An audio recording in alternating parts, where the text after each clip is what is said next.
Hi guys, Con here. You're looking at the Mazda 3, alright, and this version that you see here, this is the Mazda3 GL. Okay, this is the lower spec version of the Mazda 3, but still powered by the same 2-liter SkyActiv-G engine as you see in the higher spec models. Now this is the facelifted version of the Mazda 3 with a slightly updated front, right? You can tell them apart by basically how this chrome strip joins with.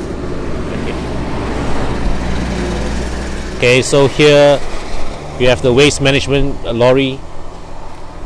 Okay, I mean, these guys do an unglamorous job. They keep our neighborhoods clean, so great job, guys, great job. Okay, very much appreciate them. Okay, so coming back to the Mazda 3,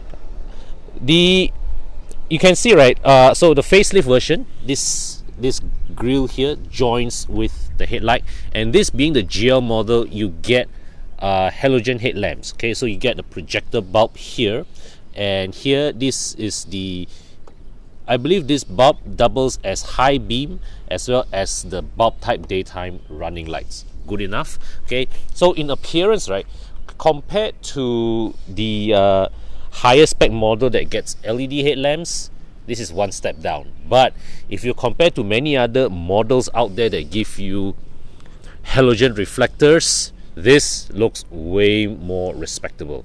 And also here at the bottom corner of the bumper, this facelifted version, they reshape this area.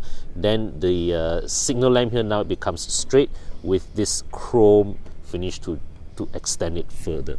Okay, so let's give you another look at the front overall view.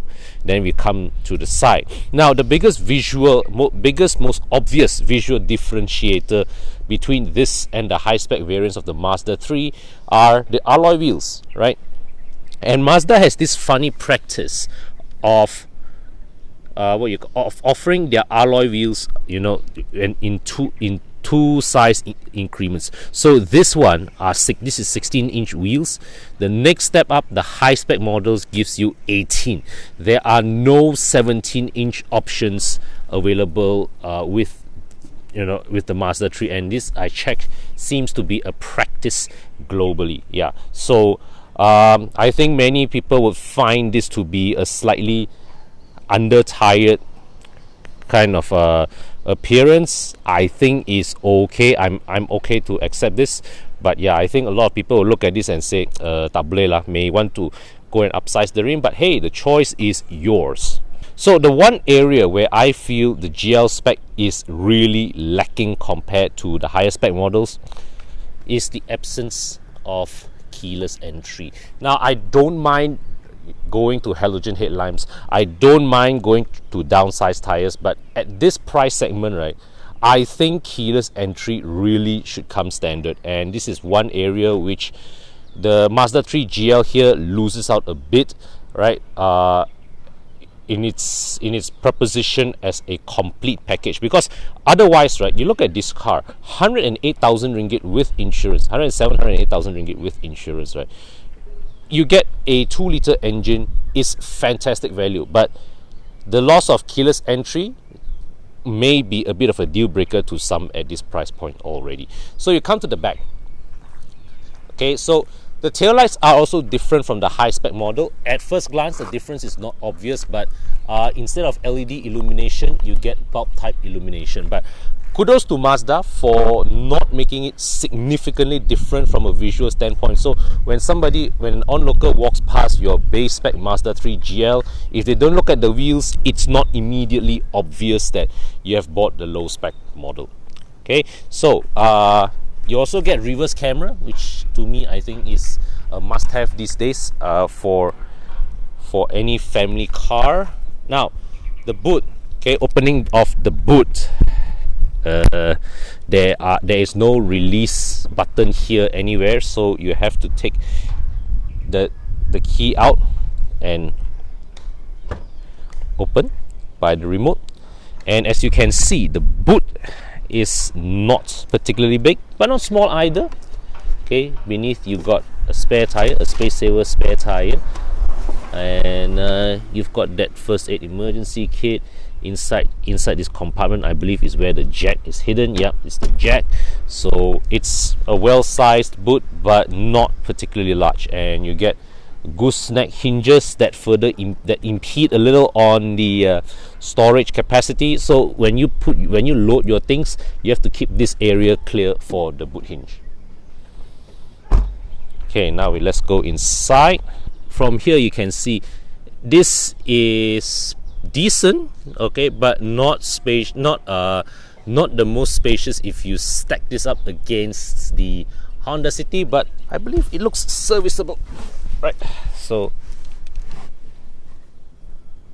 okay, I get good headroom. Okay, a lot of people say the Mazda3 is cramped inside, but this is not particularly bad. I get okay headroom. Here, down here, further down, leg room is okay, but thigh support may be lacking for some. I have to really put my legs all the way down here in order to get maximum level of thigh support, not perhaps the most natural angle. Okay, and here you get a fold down armrest with two simple cup holders, not fancy but serviceable. You also get these isofix mounts here, and a 3-point seat belt for the middle passenger that row comes out from this from the parcel shelf. Also, I forgot to point something out. Here's an alternative way to open the boot.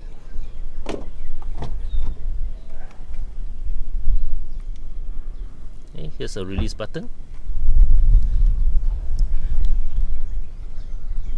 You pull this lever. To release the seat. Okay. Pull this.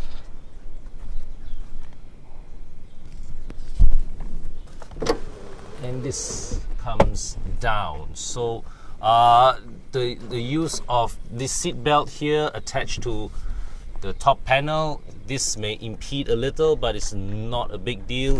What you do get is a flat loading floor, so doesn't look like an opening big enough for really large items, but long items looks okay. And this flat loading floor means that your items can rest securely on the loading floor when you carry them. Okay, and then of course you see up there are 3 top tethers. Okay, there are 3 top tethers. 1, 2, 3. That's good. Okay, so you got so in total you have isofix mounts here, there, and it will give, with this top tether here, you get an additional option of putting a child's seat here in the middle as well, if it suits your fancy. The slot here, you can't fit the fixed anchor type of isofix seats. Use either the belt installation or the isofix seats with the clip, right? With the you know, with a flexible clip that you can buckle on this side and that side. Alright, here's the door card. Give you a look at the door card. Very simple this one, and material finishing is good, but only a small cup holder here. Typical of Mazda, really.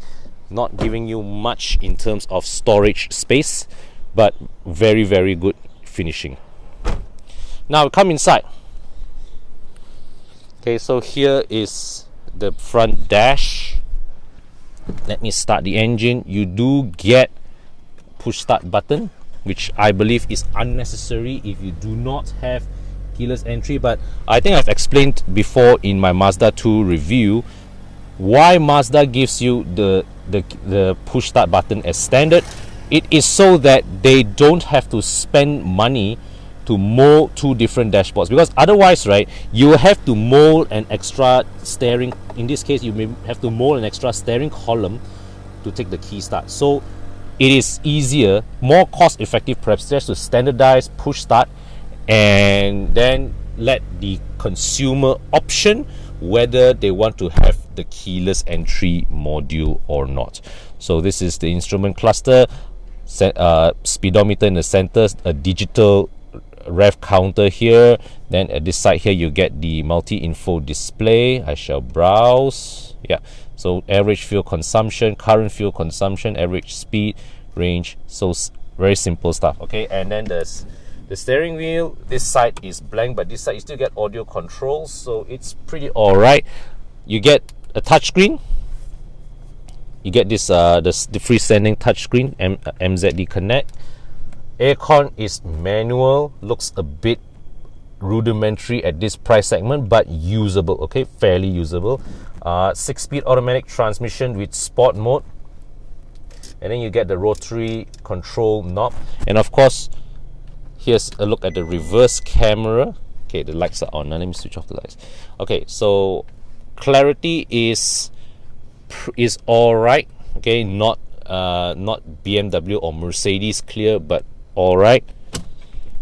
So you get an electronic parking brake, and that frees up space for more storage bin, for more storage area. So they give you these two molded cup holders and this lidded compartment. You can also, up here, here's another storage bin with 2 USB ports and SD card slot. You get a 12-volt socket here. Yeah, so nothing here. Okay, nothing here. If you want to plug your phone here, right, to use your waist, right, you have to most likely plug it in the middle and then run your cable to the back here. I think it is still more convenient to have a USB slot and your 12-volt socket somewhere here at the base of the front console. Here's the glove box. Decently sized glove box. Here's the owner's manual, book inside. Yeah, and yeah, so overall this is the cabin. Material used definitely different from the high spec model. Okay, the high spec model gets plusher finish, but this is not bad really. I think that overall, right, Mazda's interior build quality, we don't have anything to complain about. It's generally very, very good, very high standard. There are some aspects in terms of features that remind you that, hey, you didn't pay the full price for this car, but at least where fit and finish is concerned, Mazda didn't scheme on it. You still get the feeling that this is a very, very well put together interior. They still gave you quality materials, and yeah, at a glance this looks properly well built. So this current generation of the Mazda 3 has been with us for a good 4 years thereabouts already, and from then till now this has not changed. The Mazda 3 has always been one of the better driver cars in this segment relative to the Civic, the Corolla, the Sylphy, all these guys. So the Mazda 3 holds its own when it comes to offering driving enjoyment amongst its C segment peers. Of course, now this facelifted version, and and since then the Honda Civic has also came in with 1.5 VTEC turbo, got a lot of attention and all that. But still, the Mazda 3 holds its own against the competition. Now this car comes with GVC, and and I believe I've explained before in a previous video. If I'm not, here is it again. So GVC, what GVC does is that when it detects that you are making a turn, it retards your engine outputs ever so slightly. So what it does is that when you see, the thing is that when you slow down your car, right, it induces a pitch forward effect. So let's say when you're driving, okay, you release your brakes, you release your accelerator, your car will pitch forward a little and press down against the front wheels. So GVC creates this effect, but to a very minute degree. What it does is that it enables the front end to bite harder on the ground ever so slightly, and in turn what it leads to is that the front end now responds more naturally to your steering inputs. And having driven a few Mazda 6s and CX-5s and all that, I can tell you that this GVC thing, right, you will not detect, you will not feel the difference if you are just driving it, you know, on a quick run. This is something that you have to experience. You'll be able to tell the difference when you drive this back to back with a non-GVC car, okay? And over long term, right, you will find that when you drive a car with GVC, right, around bends, you are just more emboldened to step on the accelerator and power your way through the bends. Yeah, that is the kind of feeling that the GVC system gives you lah.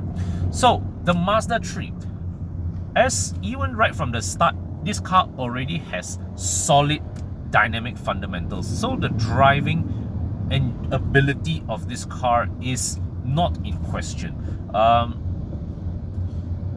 The chassis is as before, it's well tuned, it gives very good road holding, now enhanced with GVC, and the ride quality, okay, this car being shot with 205/55/16 tires, ride comfort is definitely better than the high spec model, okay. Of course, the thing about sticking with these 16-inch wheels, all right, these 205/55 tires, your options when it comes to performance tires will be limited. So if you really want performance tires, you may need to consider to resize your rims in the aftermarket. But that is an option, that there's something for you to think about. It is not necessary because the car as it is right now handles well enough. The engine, now SkyActiv engines, Mazda's SkyActiv engines tend to be very linear in their response. You step on it very gently, right, it goes very gently. Sometimes if you're used to driving Japanese cars with that, you know, that punch, right, when you many Japanese cars, right, what they do is that initial travel of throttle, they give you a very sharp response, so it gives you the impression that, wow, this car very powerful. Mazda does not do that. Mazda's throttle response mapping is always very linear, very measured. You give it a small jab, it takes off gently. You want this car to pull, you have to work out the throttle pedal. So the Mazda 3, in comparison with, say, the Mazda 6 or the CX-5, this engine, okay, the way they map the Mazda 3 is that it feels a bit punchier, it feels more pokey, right? When you step on it, there is a very strong response. So the mid-range torque of this engine is pretty alright for a naturally aspirated engine, and plus the fact that this is a very smooth revving engine, is the kind of engine that even you pull all the way to 4,000, pull past 4,000, 5,000 RPMs, it is a delight to do so.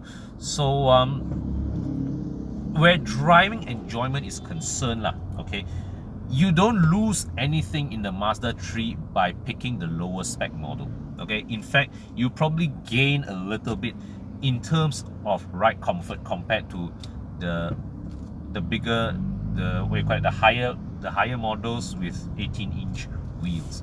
So where driving is concerned, if you decide to go for this base spec Mazda 3, you're not losing out on anything. Yeah, so this Mazda 3 GL at 108,000, 107,000 with insurance. To me, this car at this price point, giving you the segment's best 2-liter NA engine, it's an absolute bargain. All right, comes with reverse camera, another plus point. Manual climate control, a bit down from the competition, but not a deal breaker. Halogen headlamps, not a deal breaker. Small 16 small looking alloy wheels, not pretty looking, but can fix aftermarket, no problem. The only qualm I have with this car really is the lack of keyless entry. At this price range, no keyless entry, I think it's a bit difficult to accept lah. So yeah, if you ask me, this car what Mazda should do is that they should spec this car with keyless entry, raise the price by a couple of thousand, and you're still getting a good deal. Because you see, right, your Civic 1.8 is still what, 115, 118,000. This car at this current price, 107,000 with insurance, you can still bump this up to 110 at keyless entry, and you are still giving consumers a fabulous value for money proposition. Okay, and finally, with the Mazda3 GL, you take aside iActiv Sense lah, you get practically the same level of safety as per the higher spec models. So like the higher spec models, you get 6 airbags, you get electronic stability control, you get ISOFIX, and the full works. All right, so basically what you have here is a car that may lose out on a number of creature comforts, but definitely for the price gives you a class-leading engine and has you more than adequately covered for safety. So if you have less than 110,000 ringgit to spend on a 4-door sedan, then this really is pretty decent value. Alright guys, hope you enjoyed today's video. If you like my content, click on the subscribe button. Press the bell icon to toggle the frequency of updates every time I upload a new video. And don't forget also to check out the channels of Bobby, Bing and Fadil, okay, of the Horizon team. And until my next video, thanks for watching. Bye for now.